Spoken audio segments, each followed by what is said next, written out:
Hi! Welcome back to my YouTube channel. Kung bago lang po kayo sa aking YouTube channel, please subscribe at i-click po ang notification bell para updated po kayo sa mga susunod kong video.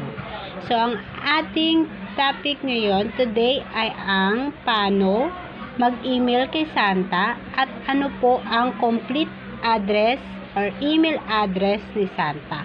Ito po ang gagawin natin. So, kung napanood nyo yung mga nakaraan ko pang mga in-upload na video about sa email ni Santa, ito po yung format. So, alam nyo naman po siguro kung paano po yung format ng pag-email po kay Santa. So, yung from, yung email address po ninyo, yung to, email address po na ibibigay po ng Itbulaga ngayong araw, November 15,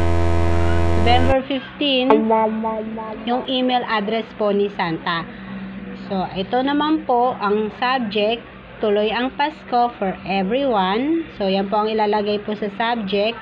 At sa compose email po, ito po yung details nyo. Dito nyo po ilalagay. Yung name nyo, yung address, contact number, pangalan ng miyembro ng pamilya at edad, trabaho o grade, year level. So, kung tatlo lang kayo sa inyong bahay, ito lang po ilalagay nyo. Tatlo lang din po. Kung sino lang po ang inyong kasama sa inyong tahanan. Ito husband, ang kasama ko, yung asawa ko at ang anak ko. So, kung marami kayo, ilalagay nyo rin po doon yung pangalan ng kapatid nyo, pangalan ng tatay nyo, pangalan ng nanay nyo, pangalan ng kuya nyo, ate, ganyan. Kung ano yung edad nila at kung ano ang trabaho, ganon. So, yan. At huwag nyo pong kakalimutan ang kahilingan para kay Santa. So, ito po ang aking kahilingan. Example lang po ito.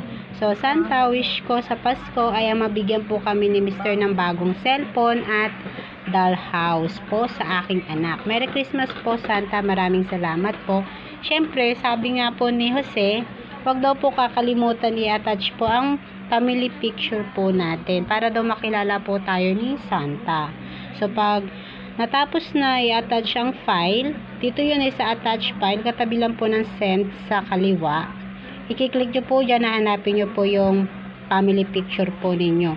So, pag natapos na sagutan na po lahat, syempre wag kakalimutan yung email ni Santa para ma-send na kay Santa ang inyong email. Dito nyo po, ito po pipindutin nyo yung send para ma-send po kay Santa. Yan po. So, kung nagustuhan po ninyo ang aking vlog ngayon, huwag nyo pong kakalimutan mag-subscribe at i-click po ang notification bell para updated po tayo sa mga susunod pang video. So, guys, ito po ang email ni Santa. Maraming salamat po. Sana po magustuhan nyo.